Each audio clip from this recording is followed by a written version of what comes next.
लोग बोलते हैं कि नेटवर्क मार्केटिंग मुश्किल है, कामयाब होना मुश्किल है, सक्सेस होना मुश्किल है। मेरे दोस्त, मैं आपको एक चीज बताऊं कि हम लोग इस दुनिया के अंदर दुनिया का सबसे मुश्किल काम करके आए हैं। जो सबसे मुश्किल काम था ना, वो काम करके आज हम यहां पे हैं। और वो काम जानना चाहते हैं क्या है? आप इस चेयर पे कितने घंटे बैठे रह सकते हैं एक ही पोजीशन में? 12 घंटे, 24 घंटे, 36 घंटे, या और भी ज्यादा हिम्मत करेगा तो 40 घंटे। क्या उससे ज्यादा देर तक बैठे रह सकते हैं? आपको लगता है कि चेयर पे बैठना आसान काम नहीं है दोस्त। 40 घंटे चेयर पे एक जैसे बैठे रहना आसान काम नहीं है, बहुत मुश्किल है, राइट?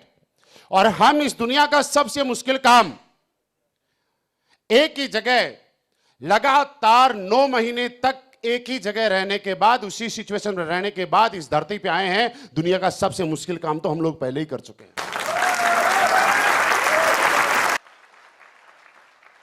इस बात से आप समझ सकते हैं कितना मुश्किल था एक ही जगह 9 महीने निकालना। 9 घंटे चेयर पे निकालना आसान नहीं होता है। जब इतना मुश्किल काम करके हम यहां पे आ सकते हैं, तो अब जो काम करने वाले हैं ये कोई मुश्किल काम नहीं है, ये तो बहुत आसान काम है यार। बशर्ते आपका भाव अगर सच्चा है कि नहीं है, आपका समर्पण सच्चा है कि नहीं है, आपकी श्रद्धा इस काम में सच्ची है या नहीं है। आपने देखा होगा कि यहां पे नसीब सर ने एक बात बताई कि करशन जी आए, उनके भाई आए। दोनों में से एक आदमी आज ब्लैक डायमंड है और दूसरा आदमी ब्लैक डायमंड के अचीवमेंट के बारे में लोगों को बता रहा है। वजह क्या कि एक आदमी का भाव सच्चा था। और इस दुनिया के अंदर मैं आपको बताऊं कि आप कितने ही, मैं ये नहीं कहूंगा कि आप मेहनत करो, क्योंकि दोस्त मेहनत से कामयाबी नहीं मिलती है, अकेली मेहनत से कभी कामयाबी नहीं करती। और अगर आप मेहनत करते हैं तो एक आदमी थक जाता है। इस काम को अगर आज के बाद आप करें तो ये सोच के करें कि इस काम को करने में आपको खुशी का एहसास होता है कि नहीं होता। जब तक ये काम आपको खुशी नहीं देगा, जब ये काम आपको जब तक आनंद नहीं देगा, जब तक इस काम को करते हुए आपको प्राउड फील नहीं होगा, तब तक दुनिया के कोई भी बड़ी बड़ी ताकतें, मैं मेरी कितनी भी गाड़ियां दिखाऊं, मैं मेरे कितने भी चेक दिखाऊं, करशन जी कुछ भी दिखाएं, आपके ऊपर कोई फर्क नहीं पड़ने वाला। सबसे पहले जरूरी है कि इस काम को करते हुए आपको प्राउड फील हो रहा है कि नहीं हो रहा। दूसरा जरूरी है कि इस काम को जब आप करते हैं तो आपको अंदर से खुशी महसूस हो रही है कि नहीं हो रही। मेरे दोस्त, जिस तरह से आप देखिएगा, लोगों के अपने अपने शौक होते हैं और हर आदमी को एक ही काम के अंदर आनंद नहीं आता है। हर आदमी के शौक अलग अलग होते हैं, अलग अलग काम करने के तरीके होते हैं। कुछ लोगों को क्रिकेट देखने का इतना ज्यादा बुखार होता है, इतना ज्यादा आनंद आता है कि रात के 3 बजे जब वर्ल्ड कप चल रहा होता है तो सुबह 6 बजे जिस लड़के को ऑफिस से में जाना होता है, वो रात को 2 से लेकर 5 बजे तक लगातार क्रिकेट देखता है और किसी से शिकायत नहीं करता कि मुझे 6 बजे ऑफिस जाना है, राइट? लेकिन कभी उसके मुंह से आपने ये नहीं सुना होगा कि वो थक गया। कभी उसके मुंह से आपने ये नहीं सुना होगा कि उसको जोर आ गया, वो परेशान हो गया। क्या सुना? कभी कभी नहीं सुनोगे। कुछ लोगों का आनंद इस बात में होता है कि हिंदुस्तान में जब भी कोई मूवी लॉन्च होगी तो पहला शो, चाहे भीड़ में जाके देखना पड़े, चाहे कैसे जाना पड़े, पहला शो देखना पड़ेगा। आप में से बहुत सारे लोग याद करो अपने पुराने टाइम को।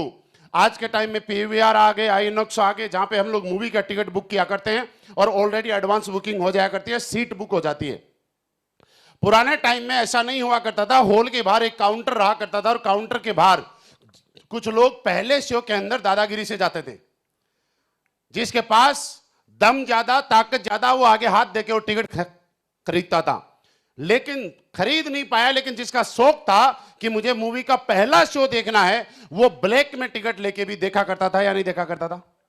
क्या था उसका शौक? जब उस शौक के लिए वो काम करता था तो उसके लिए टाइम ऑटोमेटिकली निकाल जाया करता। हम लोग यहां पे बोलते हैं कि आपको टाइम निकालना पड़ेगा। आप मुझे बताइए, क्रिकेट के लिए क्या टाइम निकालना पड़ा? उसका शौक है, उसको मजा आ रहा है उस काम में, इसलिए उसका टाइम निकल जाता है। मूवी देखने के लिए टाइम नहीं निकालना पड़ा, नींद उसको भी आ रही है, लेकिन उसका शौक है, ये काम उसको मजा दे रहा है, आनंद दे रहा है, तो उसको ऑटोमेटिकली उसके लिए टाइम निकल जाता है। आप जितने भी लोगों को, सक्सेसफुल लोगों को आज इस स्टेज पे देखा, ये लोग इसलिए सक्सेस नहीं है कि इन लोगों ने बहुत मेहनत की। ये लोग इसलिए कामयाब नहीं है कि इन्होंने क्या क्या किया, पॉजिटिव रहे, ये सारी चीजें अपने आप आ जाती हैं, लेकिन उससे पहले जरूरी है कि इन लोगों को इस काम को करने में आनंद आने लग गया, इस काम को करने में मजा आने लग गया। आज मैं 30 के 30 दिन की बात करूं या नहीं करूं वो बात अलग है, लेकिन मैं आपको एक बात बताना चाहता हूं कि मैं आपको मोटिवेट करने के लिए आपके सामने नहीं हूं, मैं आपको यह प्रेरित करने के लिए नहीं हूं कि आप सेल निकालिएगा और आप सेल निकालेंगे तो मेरा चेक बड़ा हो जाएगा। अगर ये गलत फहमी है तो आप निकाल दीजिएगा। मैं आपको ये बताना चाहता हूं कि यहां पे बैठे हुए 4-5 लोगों को अगर छोड़ दिया जाए तो यहां बैठे हुए A to Z लोग जब आप ज्वाइन हुए थे उससे पहले मैं कैंपिंग पे था।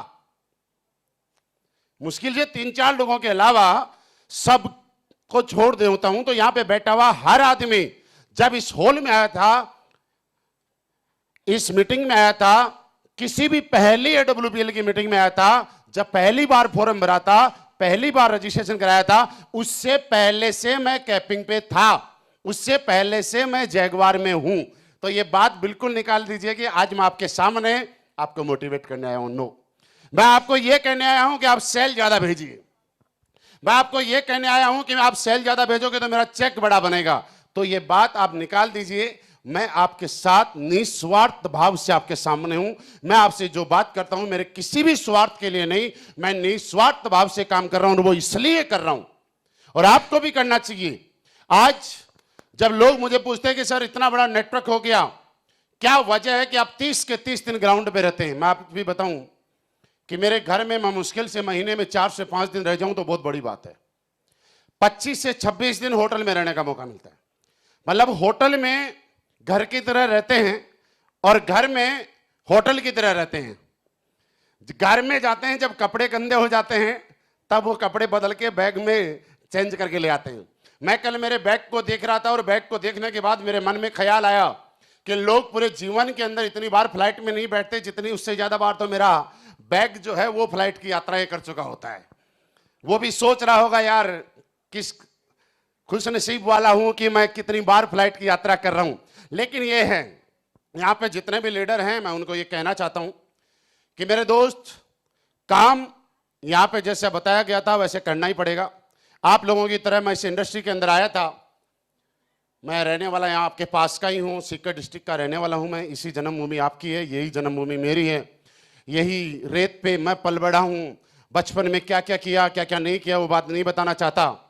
मैंने लाइफ में कभी पढ़ाई के ऊपर इतना ज़्यादा फोकस नहीं किया जितना आज के माँ बाप अपने बच्चों से करवाते हैं। आज के मम्मी पापा बच्चों को बोलते हैं 90% लेके आना, 80% लेके आना, फर्स्ट आना, सेकंड आना। और मेरा विचार अलग था और मेरे विचार में आप जैसे बहुत सारे लोग हैं, इसलिए मेरे विचार मिल जाएंगे। मैं आज भी कहता हूं कि कम से कम इतना नंबर आना चाहिए कि उस नंबर की वजह से आप अगली क्लास में चले जाएं।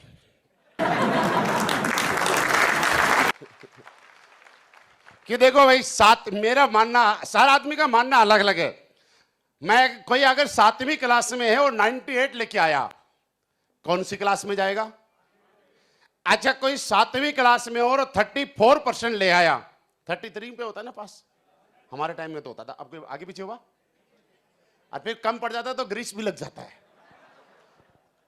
कई बार लगा है मेरे, इसलिए मेरे को व्यक्तिगत अनुभव बहुत अच्छा है इसका। तो 33%, 34%, 35% अगर लेके आ गया तो कौन सी क्लास में जाएगा? मैं मानता हूं जब 98% लाके भी 8वीं में ही जाना है तो बच्चों को इतना परेशान मत करना आज के बाद जितने माँ बाप यहां बैठे हैं कि वो 98 लेके आए। क्योंकि